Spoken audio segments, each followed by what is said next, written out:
Episode തുടങ്ങുന്നത് തന്നെ നമ്മളുടെ ഹീറോയിനെ കാണിച്ചുകൊണ്ടാണ്. അവളാണെങ്കിൽ ഇപ്പോൾ ഭയങ്കര ഡൗട്ടിലായിരുന്നു. അങ്ങനെ അവൾ നേരെ വീട്ടിലോട്ട് വരുന്നതും അവിടെ എത്തുന്ന അവളുടെ മോള് പറയും, അമ്മേനെ തിരക്കി ഒരാൾ വന്നിരുന്നു, അത് വേറെ ആരുമല്ല, ആ ഫേമസ് ആയിട്ടുള്ള സ്പോർട്സ് പ്ലെയർ തന്നെ ആയിരുന്നു എന്ന്. വന്നിട്ട് അച്ഛനെ പറ്റിയാണ് അദ്ദേഹം തിരക്കിയത്. ഇത് കേൾക്കുന്നേ നമ്മളുടെ ഹീറോയിനാണെങ്കിൽ അങ്ങ് ഭയങ്കരമായിട്ട് ഷോക്കായി പോകും.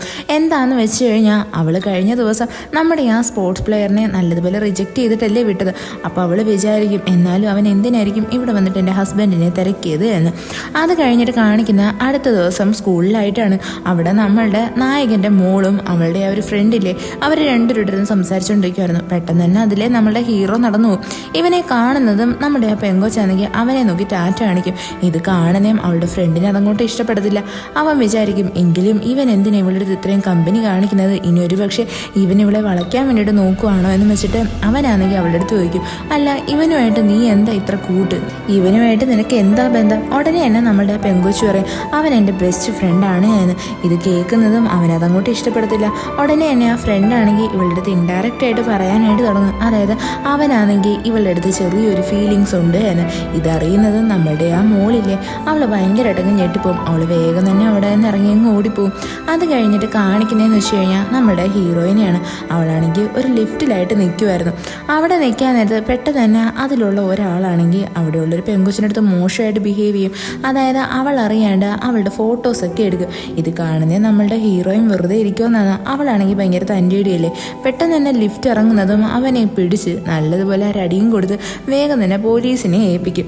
സത്യത്തിൽ നമ്മളുടെ ഹീറോയിൻ ഇങ്ങനെ ചെയ്യുന്ന കാണുന്നേയും ആ പെങ്കൊച്ച് ഭയങ്കരമായിട്ടങ്ങ് ഷോക്കായി പോയായിരുന്നു. ഈ പെണ്ണ് വേറെ ആരുമല്ല, നമ്മളുടെ ഹീറോയിനെ പറ്റി റൂമേഴ്സൊക്കെ പരത്തിയ പെണ്ണ് തന്നെയാണ്.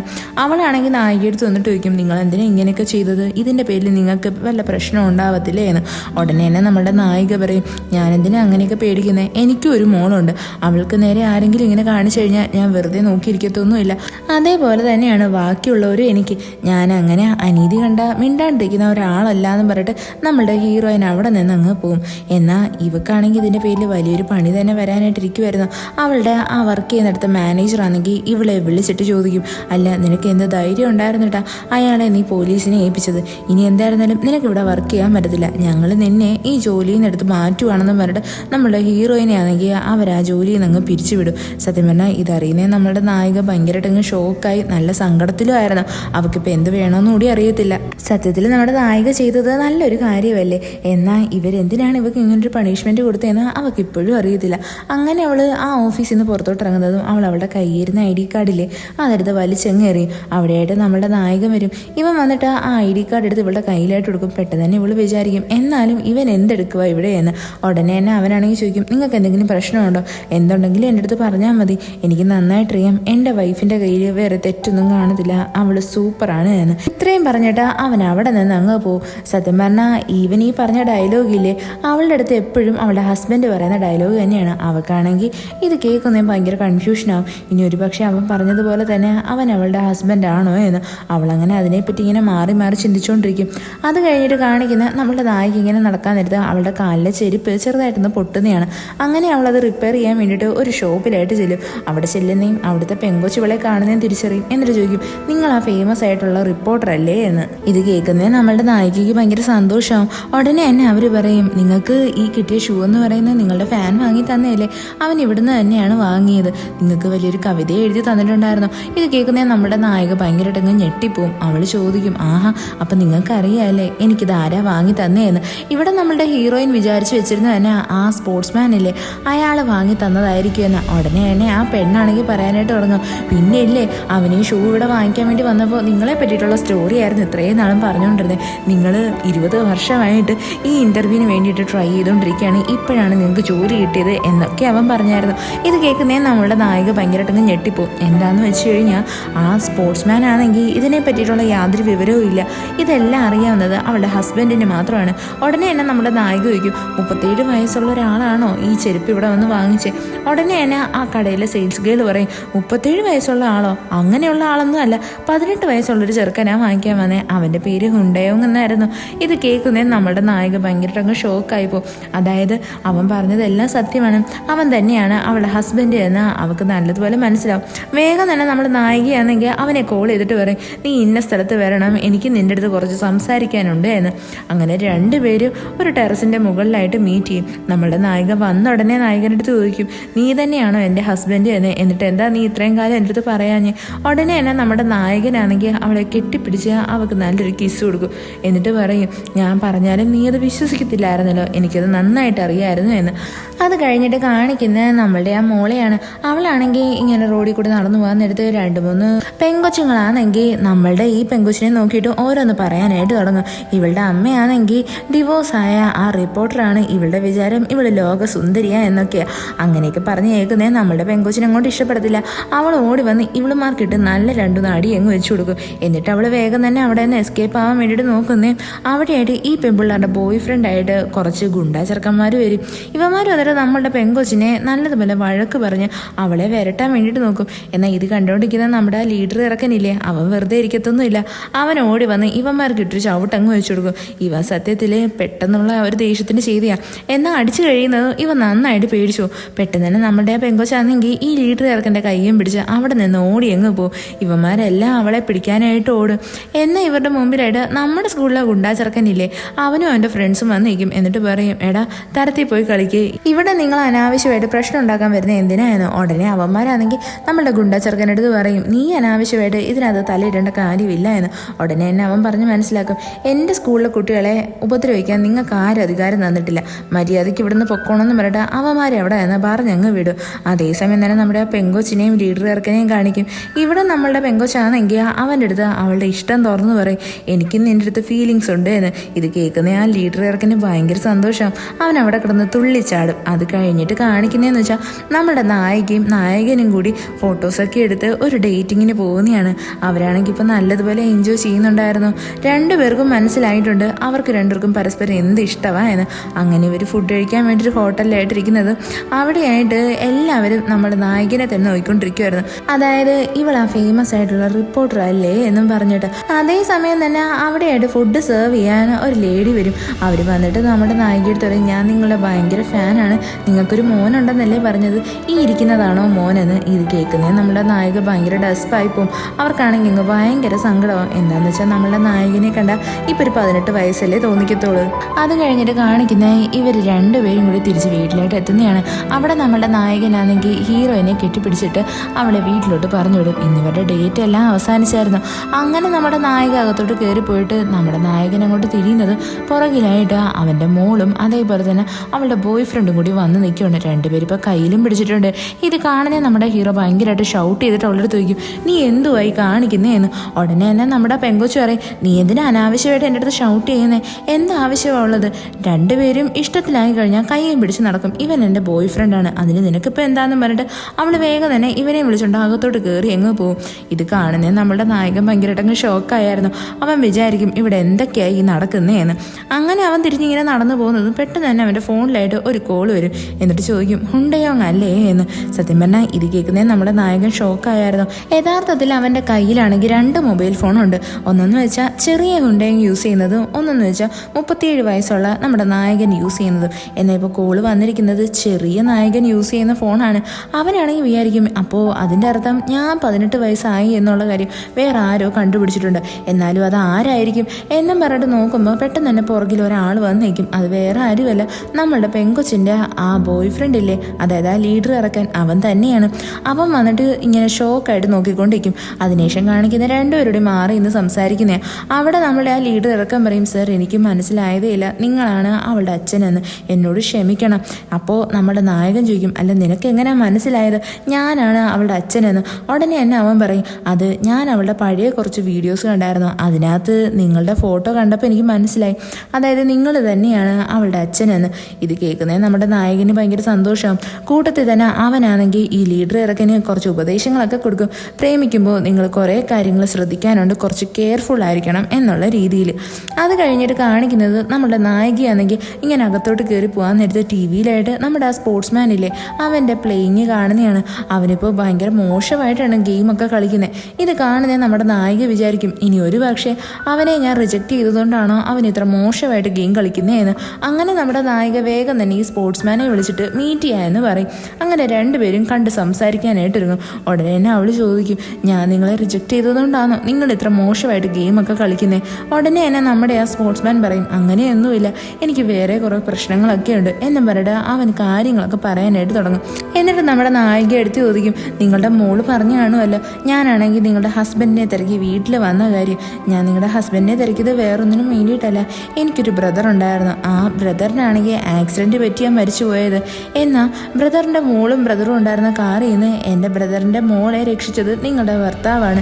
അതുകൊണ്ട് ഞാൻ അതിൻ്റെ ആ ഒരു സത്യം തിരിച്ചറിഞ്ഞിട്ടാണ് അദ്ദേഹത്തിനെ തേടി ഇറങ്ങിയത് എന്ന് ആ സമയത്ത് നമുക്കൊരു ഫ്ലാഷ് ബാക്ക് കാണിക്കും. അതായത് ഈ സ്പോർട്സ്മാൻ്റെ ബ്രദറില്ലേ, അയാൾ വണ്ടി ഓടിച്ച് പോകാൻ നേരത്ത് കാർ ആക്സിഡൻ്റ് ആവും. അയാളുടെ കൂട്ടത്തിൽ തന്നെ അയാളുടെ മോളും ഉണ്ടായിരുന്നു. അതേസമയം തന്നെ അവിടെ ഒരുപാട് വണ്ടികൾ ഇടിച്ച് കുറേ വണ്ടികൾക്ക് ആക്സിഡൻ്റ് ആവും. അവിടെ നമ്മളുടെ ഹീറോയും ഉണ്ട്. അവനും ചെറിയ പരിക്ക് വരും. എന്നാലും അവൻ വേഗം തന്നെ ഈ കാറിനകത്ത് ആരൊക്കെ ഉണ്ടെന്നറിയാൻ വേണ്ടിയിട്ട് കാറ് വന്നിട്ട് തട്ടി നോക്കുമ്പോൾ അതിനകത്തൊരു കുഞ്ഞിരിക്കുന്നതാണെന്ന് വേഗം തന്നെ നമ്മളുടെ നായകനാണെങ്കിൽ എന്ത് റിസ്ക് എടുത്തിട്ട് ആ കുഞ്ഞിനെ രക്ഷിച്ച് മാറ്റി കൊണ്ടുവന്ന് അങ്ങ് എടുത്തു. എന്നാൽ അതേസമയം തന്നെ ആ കാറിനെ വേറൊരു വണ്ടി വന്ന് ഇടിച്ചിട്ട് അത് പൊട്ടിത്തെറിച്ചായിരുന്നു. അങ്ങനെയാണ് നമ്മളുടെ ഹീറോയ്ക്ക് അവൻ്റെ ചേട്ടനെ രക്ഷിക്കാൻ പറ്റാണ്ടായിപ്പോയത്. എന്നാൽ ഇതൊക്കെ അറിയുന്ന നമ്മുടെ സ്പോർട്സ്മാൻ വേഗം തന്നെ ഹീറോയിനെ കോൺടാക്ട് ചെയ്യാൻ ശ്രമിച്ചായിരുന്നു. എന്നാൽ നമ്മുടെ ഹീറോ അവിടെ ക്ലിയർ ആയിട്ട് പറയാം, ഞാൻ നിങ്ങളുടെ മോളെ രക്ഷിച്ചെന്നും പറയട്ടെ, എനിക്കതിന് പകരമായിട്ട് ഒന്നും തന്നെ വേണ്ട എന്ന്. ഇതൊക്കെ അറിയുന്നത് സ്പോർട്സ്മാന് ഭയങ്കര ബഹുമാനം തോന്നി. അപ്പോൾ അവനാണെങ്കിൽ ഇവിടെ നമ്മളുടെ നായികയെടുത്ത് പറയും, നിങ്ങളുടെ ഹസ്ബൻഡ് നല്ലൊരു മനുഷ്യനാണ്. അദ്ദേഹം ഇല്ലായിരുന്നെങ്കിൽ എനിക്ക് എൻ്റെ മോളെ തിരിച്ച് കിട്ടത്തേ ഇല്ലായിരുന്നു. നിങ്ങളുടെ ഭർത്താവ് അദ്ദേഹം ആയതുകൊണ്ട് മാത്രമാണ് ഞാൻ നിങ്ങളുടെ പുറകെ വീണ്ടും നടക്കാതെ. എന്താണെന്ന് വെച്ചാൽ അദ്ദേഹം നല്ലൊരാളാണ്. നിങ്ങളുടെ ഭർത്താവ് വേറെ ആരെങ്കിലും ആയിരുന്നെങ്കിൽ ഉറപ്പായിട്ട് ഞാൻ നിങ്ങളുടെ പുറകെ വീണ്ടും ഇഷ്ടമാണെന്ന് പറഞ്ഞിട്ട് വന്നേനെ. ഇനി എന്നോട് ക്ഷമിച്ചൂടെ, നമുക്ക് ഫ്രണ്ട്സ് ആയിട്ടിരുന്നൂടെ എന്ന് നമ്മുടെ നായിക എടുത്തു വയ്ക്കും. ഉടനെ തന്നെ അവൾ പറയും, അല്ലെങ്കിലും നമ്മൾ ഫ്രണ്ട്സ് തന്നെയാണല്ലോ, അതിലൊരു മാറ്റവും ഇല്ല എന്ന്. അങ്ങനെ ഇവരുടെ പ്രശ്നങ്ങളെല്ലാം പറഞ്ഞ് സോൾവ് ആക്കും. അത് കഴിഞ്ഞിട്ട് കാണിക്കുന്നേ നമ്മുടെ ഹീറോയിനാണെങ്കിൽ അവളുടെ വീട്ടിലായിട്ട് വരുന്ന അവളുടെ മോൻ അവർക്ക് വേണ്ടിയിട്ട് വെയിറ്റ് ചെയ്ത് നിൽക്കുമായിരുന്നു. അവൻ അവിടെ ഒരു ഹാപ്പി ന്യൂസ് പറയും. അതായത് അവൻ ഫൈനൽ റൗണ്ടിലുള്ള ബാസ്കറ്റ് ബോളിൽ സെലക്ട് ആയി എന്ന്. ഇത് കേൾക്കുന്നേ നമ്മുടെ ഹീറോയിന് ഭയങ്കര സന്തോഷമാവും. ഉടനെ തന്നെ അവൻ പറയും, നമ്മുടെ ഹുണ്ടയോങ്ങും സെലക്ട് ആയിട്ടുണ്ട് എന്ന്. എന്നാൽ അവനാണെങ്കിൽ ഗെയിം കളിക്കാൻ വരത്തില്ല എന്നാ പറഞ്ഞു. ഇത് കേൾക്കുന്നേ നമ്മുടെ നായികയ്ക്ക് ഭയങ്കര സങ്കടം. അവൾ ചോദിക്കും, അതെന്താ അവൻ ഗെയിം കളിക്കാൻ വരാതെ? അപ്പം അവൻ പറയാം, അതെനിക്കറിയത്തില്ല, അവനെന്തോ പ്രശ്നമുണ്ടെന്നാ തോന്നുന്നേ എന്ന്. അങ്ങനെ വേഗം തന്നെ നമ്മുടെ നായികയാണെങ്കിൽ ഹീറോയിനെ കാണാൻ വേണ്ടിയിട്ട് ഒരു സ്ഥലത്ത് വരും. എന്നിട്ട് അവനെ പറഞ്ഞ് മനസ്സിലാക്കും, ഒരിക്കലും നീ നിന്റെ ഡ്രീമിനെ കൈവിടരുത്. ഇത്തവണയും എൻ്റെ പേരിൽ നീ ഗെയിം കളിക്കാണ്ടിരിക്കരുത്. നീ എങ്കിലും നിന്റെ ഡ്രീം അച്ചീവ് ചെയ്യണമെന്ന് പറഞ്ഞിട്ട് നമ്മുടെ നായിക അവനെ നല്ലതുപോലെ ഫോഴ്സ് ചെയ്യും. എന്നാൽ നമ്മുടെ നായകൻ അവിടെ പറയാം, അങ്ങനെയല്ല, എനിക്ക് നീയാണ് ഏറ്റവും വലുത്. നീയും നമ്മളുടെ കുടുംബവും തന്നെയാണ് എന്നെ സംബന്ധിച്ച് ഏറ്റവും വലിയ കാര്യം. അതുകൊണ്ട് തന്നെ ഒരിക്കലും ഞാൻ ഇനി എൻ്റെ ആ ഒരു ഡ്രീമിൻ്റെ പുറകെ പോകത്തില്ല. എനിക്ക് 18കാരനായിരിക്കണ്ട എന്നൊക്കെ നമ്മുടെ നായകൻ പറയും. എന്നാൽ നമ്മുടെ ഹീറോയിനാണെങ്കിൽ അതൊന്നും കേൾക്കാൻ റെഡി ആയിരുന്നില്ല. അവളവനെ പറഞ്ഞ് മനസ്സിലാക്കും, അങ്ങനെയല്ല, നിനക്ക് ഈ കിട്ടിയ സെക്കൻഡ് ചാൻസിനെ നീ നല്ലതുപോലെ യൂട്ടിലൈസ് ചെയ്യണമെന്നും പറഞ്ഞിട്ട് നമ്മുടെ നായിക അവിടെ നിന്ന് കരഞ്ഞിട്ടങ്ങ് പോകും. അത് കഴിഞ്ഞിട്ട് കാണിക്കുന്ന നമ്മുടെ നായകനാണെങ്കിൽ എവിടെ വെച്ചിട്ടാണ് ആ ബാസ്കറ്റ് ബോളൊക്കെ എറിഞ്ഞിട്ട് അവൻ 18കാരനായത് അതേ സ്ഥലത്ത് തന്നെ വന്നിട്ട് വീണ്ടും ബാസ്കറ്റ് ബോൾ എറിയുന്നതാണ്. അവൻ പറയും, എനിക്ക് വീണ്ടും എൻ്റെ പഴയ രൂപത്തിലോട്ട് തന്നെ തിരിച്ചു പോകണം, എനിക്ക് ഈ രൂപത്തിലിരിക്കേണ്ട എന്ന്. അവനവൻ്റെ കുട്ടികളെയൊക്കെ നല്ലതുപോലെ മിസ് ചെയ്യുന്നുണ്ടായിരുന്നു. അങ്ങനെ അവൻ ബോളൊക്കെ എറിയുമെങ്കിലും ഒന്നും നടക്കത്തില്ല. അത് കഴിഞ്ഞിട്ട് കാണിക്കുന്ന അടുത്ത ദിവസം മാച്ച് നടക്കുന്നേ. അവിടെയായിട്ട് നമ്മുടെ നായികയാണെങ്കിൽ വന്നിട്ടുണ്ട്. എന്നാൽ അവളാണെങ്കിൽ അവളുടെ മോൻ്റെ മാച്ച് കാണാൻ വേണ്ടിയിട്ട് അവിടോട്ട് പോയിട്ടേ ഇല്ല. അവളിങ്ങനെ നടന്നു പോവുകയാണ്. അതായത് ഫസ്റ്റ് ടൈം നമ്മുടെ നായകൻ എവിടെ വെച്ചിട്ടാണോ അവളെ ഓടി വന്ന് മീറ്റ് ചെയ്തത് ആ സ്ഥലത്തൂടി അവിടെയായിട്ട് നമ്മുടെ നായകൻ ഓടി വരും. എന്നിട്ട് അവനാണെങ്കിൽ പറയും, എനിക്കൊരു കാര്യം മനസ്സിലായി, എൻ്റെ ലൈഫിൽ എനിക്ക് കിട്ടിയ ഏറ്റവും വലിയ ട്രോഫി എന്ന് പറയുന്നത് അത് നീ തന്നെയാണ്. നീയും കുട്ടികളും തന്നെയാണ് എൻ്റെ ഏറ്റവും വലിയ ലോകം. നിങ്ങളില്ലാത്തൊരു ലോകത്തെപ്പറ്റി എനിക്ക് ചിന്തിക്കാൻ കൂടി പറ്റത്തില്ല. പഴയ ഒരു വയസ്സിലോട്ട് പോയപ്പോഴാണ് എനിക്ക് നിങ്ങളുടെ വില നന്നായിട്ട് മനസ്സിലായത്. എനിക്ക് വീണ്ടും 37കാരനായിട്ടിരിക്കാൻ തന്നെ ഇഷ്ടം. നിങ്ങളെ ഞാൻ പൊന്നുപോലെ നോക്കിക്കോളാം. എനിക്ക് നന്നായിട്ടറിയാം ഞാൻ ഒരുപാട് മിസ്റ്റേക്കുകളൊക്കെ ചെയ്തിട്ടുണ്ട് എന്ന്. എങ്കിലും നീ എനിക്ക് ഒരു അവസരം കൂടി തരണം. അതെല്ലാം മറന്ന് എനിക്ക് ഒരിക്കൽ കൂടി നിങ്ങളുടെ കൂടെ ഹാപ്പി ആയിട്ട് ജീവിക്കാൻ. ഇവൻ ഇങ്ങനെയൊക്കെ പറഞ്ഞുകൊണ്ടിരിക്കുന്നതും പെട്ടെന്ന് തന്നെ നമ്മുടെ നായകനാണെങ്കിൽ 18കാരനിൽ നിന്ന് 37കാരനാവും. ഇത് കാണുന്നത് നമ്മളുടെ നായികയ്ക്ക് ഭയങ്കര സന്തോഷമാവും. അവൾ വേഗം തന്നെ അവനെ കെട്ടിപ്പിടിച്ചിട്ട് പറയും, നമുക്ക് ഒരുമിച്ച് ഹാപ്പി ആയിട്ട് ജീവിക്കാം എന്ന്. അങ്ങനെ അവർ രണ്ടുപേരും കിസ് ചെയ്യും. അത് കഴിഞ്ഞിട്ട് കാണിക്കുന്ന ഇവർ രണ്ടുപേരോട് ചേർന്നിട്ട് നമ്മളുടെ ആ കൊച്ചിറക്കൻ്റെ ബാസ്കറ്റ് ബോൾ പ്ലേയിങ് ഇല്ലേ അത് കാണാൻ വേണ്ടിയിട്ട് വരുന്നതാണ്. ഈ അച്ഛനെ കാണുന്ന നമ്മുടെ മോന് ഭയങ്കര സന്തോഷമാവും. അവൻ ഭയങ്കര എനർജറ്റിക് ആയിട്ട് അവിടെ ഗെയിം കളിച്ച് ജയിക്കും. ഇവൻ ഓടി വന്നിട്ട് ഇവൻ്റെ അച്ഛനെ കെട്ടിപ്പിടിക്കും. അവൻ്റെ അച്ഛനായിരുന്നാലും അവനോട് നല്ല ഫ്രണ്ട്ലി ആയിട്ട് അവൻ്റെ ഫ്രണ്ടിനെ പോലെ തന്നെയാണ് ബിഹേവ് ചെയ്ത് സംസാരിക്കുന്നത്. അതിനുശേഷം ഇവ നേരെ പോകുന്നത് അവൻ്റെ മോളെ കാണാൻ വേണ്ടിയിട്ടാണ്. മോള് ഇവനെ കാണുന്നതും ഓടി വന്ന് കെട്ടിപ്പിടിക്കും. എന്നിട്ട് പറയും ഞാൻ അച്ഛനെ ഒരുപാട് മിസ് ചെയ്തു എന്ന് പറഞ്ഞിട്ട് അവൾ കരഞ്ഞുകൊണ്ട് സംസാരിക്കും. അപ്പോൾ അവനാണെങ്കിൽ അവിടെ പറയും ഞാൻ ഇനി ഒരിക്കലും എൻ്റെ മോളെ വിട്ടിട്ട് എവിടേക്കും പോവത്തില്ല എന്ന്. അതിനുശേഷം കാണിക്കുന്നത് ഒരു ചെറിയ ഫ്ലാഷ് ബാക്കാണ്. നമ്മുടെ 18കാരനായിട്ടുള്ള ഹുണ്ടയങ്ങില്ലേ, അവൻ ഓൾറെഡി അവൻ്റെ ഫ്രണ്ട്സിൻ്റെ അടുത്ത് എല്ലായിടത്തും പറഞ്ഞായിരുന്നു ഞാൻ ഇനി ഒരിക്കലും ഇവിടെ നിൽക്കത്തില്ല, ഞാൻ പുറത്തോട്ട് പോവുകയാണ്, നിങ്ങളാരും എന്നെ കോൺടാക്ട് ചെയ്യാൻ വേണ്ടിയിട്ട് ശ്രമിക്കണ്ട എന്ന്. അതുകൊണ്ട് തന്നെയാണ് അവനെ ഇപ്പോൾ ആരും തന്നെ മൈൻഡ് ചെയ്യാതെ. അത് കഴിഞ്ഞിട്ട് കാണിക്കുന്നത് ഇവർ 4 പേരും കൂടി ഒരുമിച്ച് ഫുഡൊക്കെ കഴിക്കുന്നേ. ഇപ്പോൾ ഇവർ നല്ല ഹാപ്പി ആയിട്ടാണല്ലോ ജീവിച്ചുകൊണ്ടിരിക്കുന്നത്. അതേപോലെ തന്നെ നമ്മുടെ നായികയാണെങ്കിൽ ഇപ്പോൾ പുതിയൊരു ജോലിക്ക് വേണ്ടിയിട്ട് അന്വേഷിച്ചുകൊണ്ടിരിക്കുകയാണ്. ആ സമയത്തൊരു സംഭവം നടക്കും. ഇൻ്റർനെറ്റിൽ ഒരു സാധനം വൈറലാവും. എന്തുവാന്ന് വെച്ച് കഴിഞ്ഞാൽ നമ്മുടെ നായികയാണെങ്കിൽ ഒരുത്തനെ നല്ലതുപോലെ അടിച്ച് ശരിയാക്കി പോലീസിനെ ഏൽപ്പിച്ചില്ലായിരുന്നു. അത് തന്നെയാണ് ഇത് ചെയ്തത്. വേറെ ആരുമല്ല, നമ്മുടെ ഹീറോയിനെ ആദ്യമേ റൂമേഴ്സിനകത്തൊക്കെ എടുത്തിട്ട പെണ്ണ് ഏതാണോ ആ പെണ്ണ് തന്നെയാണ് ഇപ്പം ഇതിനെ വൈറലാക്കിയേക്കുന്നത്. ഇതിൻ്റെ പേരിൽ ഇൻ്റർനെറ്റിൽ ഫുള്ളും ഭയങ്കര ചർച്ചയാവും. എല്ലാവരും പറയുന്നത് നമ്മുടെ നായികനെ തിരിച്ച് ജോലിക്ക് എടുക്കണമെന്നാ. അതായത് ആ കമ്പനിക്ക് തന്നെ ഇപ്പോൾ ചീത്തപ്പേരാവുന്ന രീതിയിലാണ് ഇത് പൊക്കോണ്ടിരിക്കുന്നത്. എല്ലാവരും പറയും നിങ്ങൾ ആ റിപ്പോർട്ടറിനെ തിരിച്ചെടുത്തില്ല എന്നുണ്ടെങ്കിൽ നിങ്ങളുടെ ചാനലിൻ്റെ കാര്യം ഗോവിന്ദയായിരിക്കും എന്ന്. അവസാനം നമ്മുടെ ആ കമ്പനിക്കാർ നമ്മുടെ ഹീറോയിനെ വിളിച്ചിട്ട് പറയും നിങ്ങൾ ഇവിടേക്ക് ജോയിൻ ചെയ്യണം എന്ന്. അതേപോലെ തന്നെ നമ്മുടെ നായിക ഇപ്പോൾ ഭയങ്കര വൈറലായതുകൊണ്ട് തന്നെ ഒരുതപ്പെട്ട എല്ലാ കമ്പനിയും നമ്മുടെ നായികനെ ഹയർ ചെയ്യാൻ വേണ്ടിയിട്ടാണ് നോക്കുന്നത്. അവൾക്കാണെങ്കിൽ ഇപ്പോൾ പുറത്തോട്ട് പോലും ഇറങ്ങാൻ പറ്റുന്നില്ല. അത്രയ്ക്കും ആൾക്കാരാണ് ഇവക്ക് ചുറ്റിനും കൂടുന്നത്. ഇവളെ പ്രൊട്ടക്ട് ചെയ്യാൻ വേണ്ടിയിട്ട് വരുന്നത് വേറെ ആരുമല്ല, നമ്മുടെ ഹീറോ തന്നെയാണ്. അവനങ്ങനെ ഇവളുടെ കൂടെ നടക്കും. അവസാനം അവനാണെങ്കിൽ അവളുടെ അടുത്ത് പറയും എങ്കിൽ പിന്നെ ഞാൻ നിൻ്റെ സെക്രട്ടറി ആയിട്ട് ജോലി ചെയ്യാം, നിൻ്റെ എല്ലാ കാര്യങ്ങളും ഞാൻ ഇനി മാനേജ് ചെയ്തോളാം എന്ന് പറഞ്ഞിട്ട് നമ്മുടെ നായകനാണെങ്കിൽ ഹീറോയിൻ്റെ കൂടെ നടക്കും. അങ്ങനെ 2 വർഷം കഴിയും. അവിടെ നമ്മളുടെ കുട്ടികൾ 2 പേരും ഉണ്ടല്ലോ, അവർ ഗ്രാജുവേറ്റ് ഒക്കെ ആയിട്ട് ഇപ്പോൾ അവരതിൻ്റെ സെറിമണിയൊക്കെ ആഘോഷിച്ചുകൊണ്ടിരിക്കുവാണ്. അവിടെയായിട്ട് നമ്മുടെ നായികനെ വിളിച്ചുകൊണ്ട് വന്നിട്ട് ആ ബാസ്കറ്റ് ബോളിൻ്റെ സ്ഥലമില്ലേ അവിടെയായിട്ട് വന്നിട്ട് ഒരു ബോൾ എടുത്ത് എറിഞ്ഞിട്ട് അവളുടെ അടുത്ത് പറയും എനിക്കൊരു ആഗ്രഹമുണ്ട്, നമുക്ക് 2 പേർക്കും വീണ്ടും കല്യാണം കഴിച്ചാലോ എന്നും പറഞ്ഞിട്ട് അവനാണെങ്കിൽ അവിടെ നമ്മുടെ നായികനെ പ്രപ്പോസ് ചെയ്യും. ഇത് കേൾക്കുന്നത് നമ്മുടെ നായികയും അത് ഓക്കെ പറയും. സത്യത്തിൽ ഇവരാണെങ്കിൽ ഇവരുടെ 18ാമത്തെ വയസ്സിൽ നല്ലതുപോലെ മാരേജ് ഒന്നും ചെയ്തിട്ടില്ലായിരുന്നു. ജസ്റ്റ് ഒരു രജിസ്റ്റർ മാരേജ് മാത്രമാണ് ചെയ്തത്. അതുകൊണ്ട് തന്നെ ഇവരാണെങ്കിൽ ഇവരുടെ മാരേജ് നല്ല ഗ്രാൻഡായിട്ട് നടത്താൻ വേണ്ടിയിട്ട് തീരുമാനിക്കും. അങ്ങനെ 2 പേരോട് ചേർന്നിട്ട് കല്യാണം കഴിക്കാൻ വേണ്ടിയിട്ട് എല്ലാ തയ്യാറെടുപ്പും നടത്തും. അവിടെയായിട്ട് എല്ലാവരും ഉണ്ടായിരുന്നു. നമ്മുടെ നായകൻ്റെയും നായികയുടെയും മക്കൾക്കും നല്ല സന്തോഷം ഉണ്ടായിരുന്നു. അവിടെയായിട്ട് നമ്മുടെ നായകൻ്റെ ഫ്രണ്ടിലെ അവനെ കാണിക്കും. അവൻ്റെ ലവും ഇപ്പോൾ സക്സസ് ആയിട്ടുണ്ട്. നമ്മുടെ നായകനാണെങ്കിൽ 18 വയസ്സുകാരനായിട്ടിരുന്ന സമയത്ത് അവൻ ആ ടീച്ചറിനെ വന്ന് കണ്ടിട്ട് പറയും ഞാൻ ഇനി ഇവിടെ നിൽക്കുന്നില്ല, ഞാൻ പുറത്തോട്ട് പോവുകയാണ്. യഥാർത്ഥത്തിൽ അതെൻ്റെ അച്ഛനൊന്നുമല്ല, എന്നെ ദത്തെടുത്ത് വളർത്തിയതാണ്, അദ്ദേഹം ഇപ്പോഴും സിംഗിളാണ്.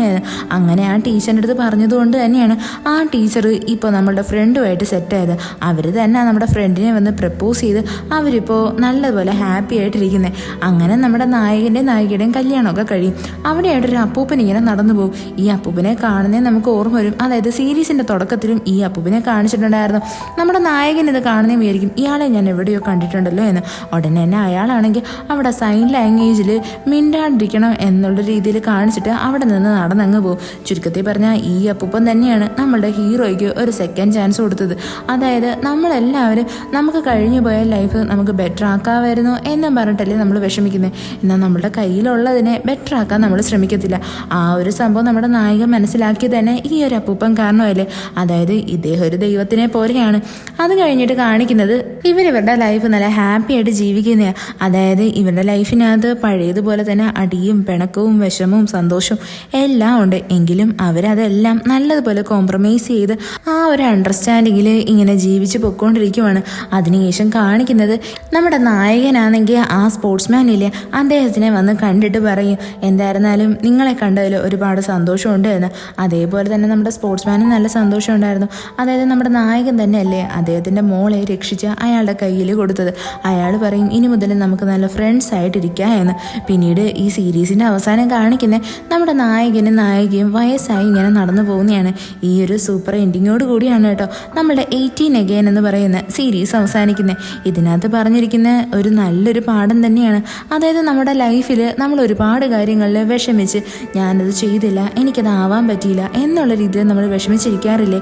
എന്നാൽ ഇതിനകത്ത് പറയുന്നത് നമുക്ക് എന്താണോ ഇപ്പോൾ പ്രസൻറ്റിൽ കിട്ടിയിരിക്കുന്നത് അതിനെ നമ്മൾ നല്ലതുപോലെ ചെറിഷ് ചെയ്യണം എന്നാണ്. എങ്കിൽ മാത്രമേ നമുക്ക് നമ്മളുടെ ജീവിതത്തിൽ ഹാപ്പി ആയിട്ടിരിക്കാൻ പറ്റത്തുള്ളൂ. ഈ സീരീസിനകത്ത് നിങ്ങൾക്ക് ഏറ്റവും ഇഷ്ടപ്പെട്ട ക്യാരക്ടർ ആരാണെന്ന് പറയാൻ മറക്കല്ലേ. അപ്പോൾ ഒരു കിടില സീരീസുമായിട്ട് കാണുന്നത് വരെ ഇറ്റ്സ് സൈനിങ് ഓഫ് MDC.